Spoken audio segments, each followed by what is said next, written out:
This map originates from a small thought experiment. It's centered on the Strait of Hormuz, but it is set in ancient times, specifically the early Bronze Age. You have these two main civilizations. You have Sumer and Akkad in the west, and you have the Indus Valley civilization in the east, and you have also Elam next to Sumer and Akkad.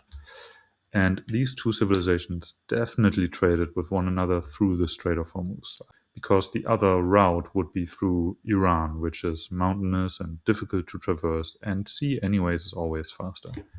Now imagine the Strait of Hormuz would be blocked. What would happen with these civilizations? Would they, immediately crumble? Probably not, because both of them are very good in food production, anyways. So you could argue that, much of the trade was basically just luxury products, jewelry, certain pottery items, maybe exotic animals, what have you. Things that is definitely nice for a civilization to have, but it's not absolutely necessary. However, you could say that entire production chains depend on that, even if it's just luxury items. Take nowadays, for example, you don't need to buy a t shirt made from polyester. You could also just buy a t shirt made from wool.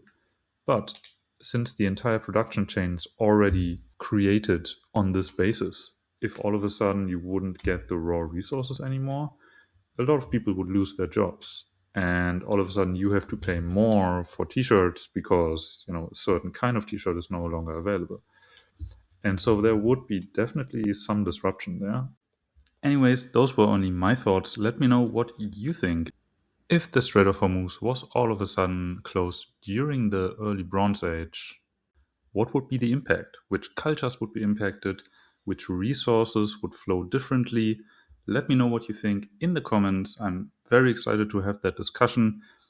I see you on the next one. Map out. Bye bye.